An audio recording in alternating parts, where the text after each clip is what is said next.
Ici Samy, bienvenue sur Sam Tech. Aujourd'hui, on fabrique un support à écouteurs en bois. Allons-y.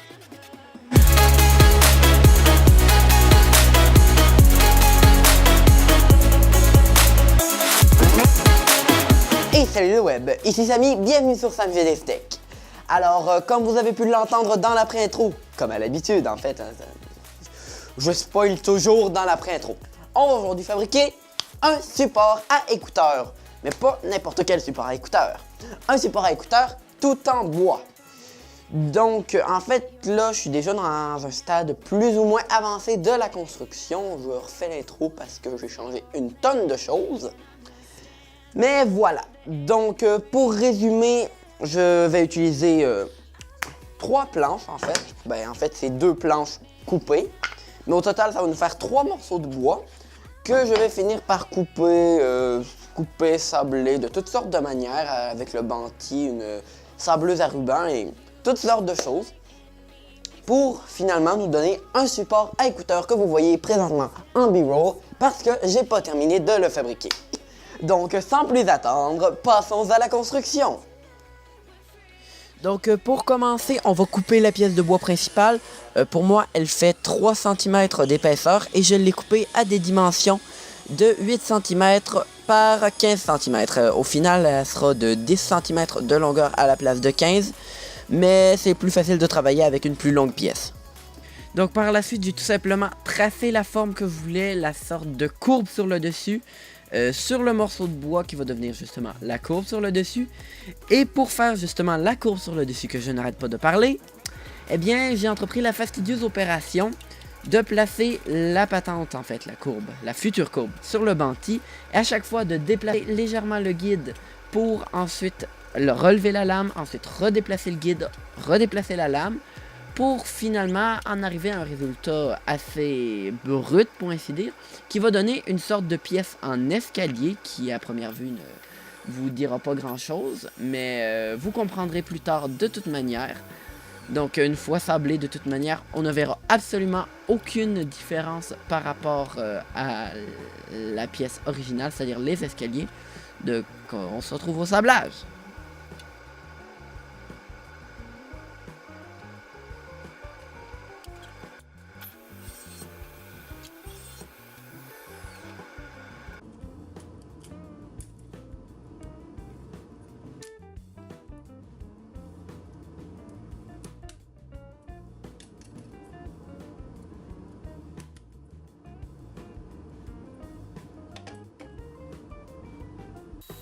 Donc nous voici à l'étape du sablage. Donc sablage, j'avais commencé sur une sableuse faite pour être posée sur une table, pour finalement m'apercevoir une demi-heure plus tard que le papier sablé ne sablait pas.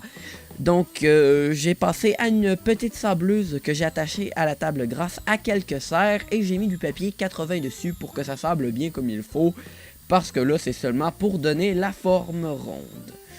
Donc ça m'a pris beaucoup moins de temps de le faire avec celle-là. Donc je vous conseille toujours de vérifier si votre papier sable avant de sabler. Et moi, étant donné que je suis un adepte du finiment, eh bien j'ai sablé la pièce au complet à l'aide du papier 120, tout simplement une pièce de papier 120 que j'ai passé sur toute la surface. Et par la suite, j'ai passé au banti d'autres pièces, encore une fois à 8 cm pour être proportionnel à la taille du dôme, demi-cercle, appelez ça comme vous voulez.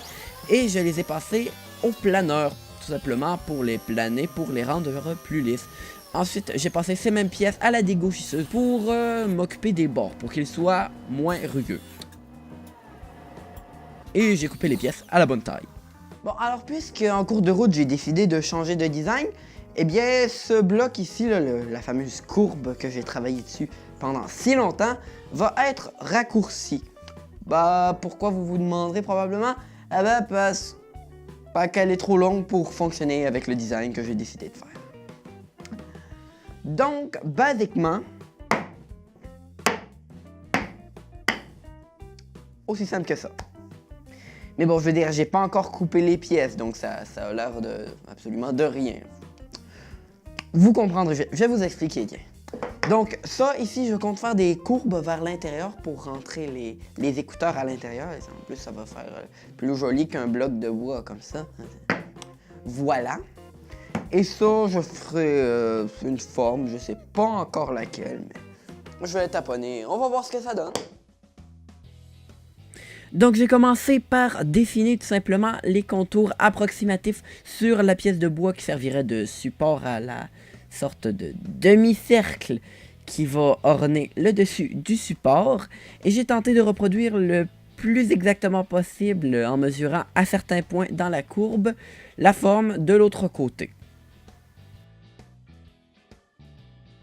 Et pour couper tout cela, je suis passé à la scie à ruban. Donc si vous utilisez un bois assez dur comme moi j'utilise du cerisier, faites attention de ne pas courber trop rapidement si vous faites des courbes. Parce que justement, si vous courbez trop rapidement, vous pourriez casser la lame. Ça ne m'est jamais arrivé, mais c'est toujours possible que ça arrive, donc je fais quand même attention. Et une fois que j'ai coupé mes deux pièces, eh bien je les ai sablées. Vous connaissez la routine, je pense. Donc, sabler les deux côtés avec du papier de 80 pour ensuite passer le bon vieux papier de 120 sur toutes les courbes pour que ce soit plus doux au toucher. Et ensuite, j'ai tracé les pattes parce que j'avais encore changé de design et je les ai coupées à la scie à ruban. Sérieusement, j'adore travailler avec la scie à ruban. Bien que ce soit extrêmement dangereux pour les doigts, j'adore ça travailler avec une scie à ruban. En fait, tous les outils sont dangereux pour les doigts. Hein. Mais c'est ça, j'ai sablé, vous le voyez pas dans la vidéo, mais j'ai encore sablé avec du papier de 120. Bon, alors, on a déjà le design final de ce que ça va à peu près donner. Donc ça va être justement le support pour les écouteurs en tant que tel. Les écouteurs vont s'appuyer là-dessus. Ici, ça va être le sablier. Je sais pas, c'est à ça que j'arrête pas de penser depuis tantôt. Donc le sablier, les haut-parleurs, en fait, les trucs qu'on met sur les oreilles, en anglais, les ear cups des écouteurs vont venir à l'intérieur ici. Et les petites pattes qui viennent de chaque côté du sablier, eh bien, vont tout simplement aider à la stabilité parce que sinon, ça va toujours tomber. Alors qu'avec ça, si on... Je veux dire, je sais, je le tiens. Mais... Imaginez que ça tient tout seul. Vous voyez ça. Ça aide à la solidité. Donc, on passe à la partie longue, pour ainsi dire.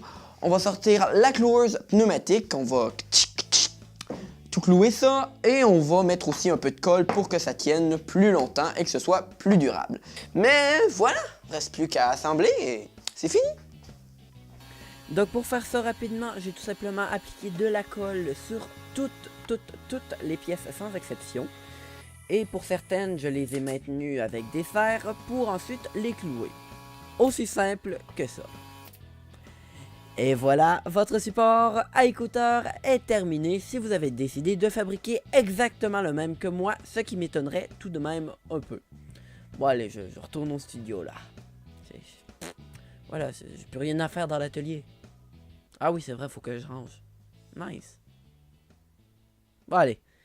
Bon, donc voilà, le support à écouteurs est terminé. Donc, comme vous pouvez le voir, je l'ai un petit peu fait court, étant donné que ma soeur va probablement me le piquer pour ses écouteurs. Ok, bon. Pour ses écouteurs qui sont 2 fois plus petits que les miens. Donc, je ne l'ai pas fait très grand, mais c'est quand même joli avec... Oh, ça serait censé être fermé. Voilà, c'est encore mieux quand les écouteurs sont fermés. Donc, dernière petite chose relative au bricolage. Si ça vous tente, vous pouvez tout simplement dessiner un schéma avant. Moi, je fais, comme vous avez vu, je fais tout ça à main levée. Donc, voilà, c'est vous qui voyez. Et dernier tout petit détail, moi j'ai choisi de mettre ça avec des clous de finition. Donc ça, c'est vraiment un choix personnel parce que vu que c'est plein de courbes, c'est dur de tenir tout ça pendant 1 heure avec des pinces pour que la colle colle. Donc voilà, c'est ce qui conclut cette vidéo. N'hésitez pas à laisser un j'aime si vous avez apprécié, un je n'aime pas si vous n'avez pas apprécié, à vous abonner à la chaîne si vous appréciez ce que je fais en temps normal parce que ça sort un petit peu du contexte des vidéos habituelles. Travailler le bois, donc... Oui, mais c'est à vous de voir. Donc si vous avez des questions, des suggestions ou des commentaires, n'hésitez pas à les poster comme d'habitude dans les commentaires. Bon, j'ai doublement perdu le fil, donc je vais y arriver immédiatement. Salut le web, à la prochaine!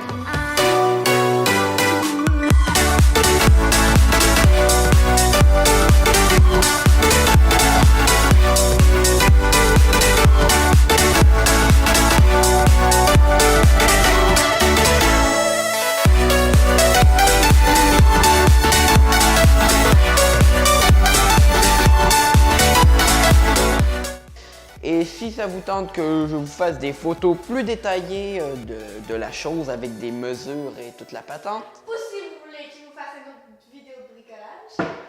Ouais, bon, ça c'est des ajouts, bon, peu importe. Où j'en étais, moi, ça? Et ben voilà, c'est ce qui se passe quand on se fait déranger pendant notre outro, on perd le fil. Ouais, en fait, patente binouche, c'est où le fil de mes écouteurs?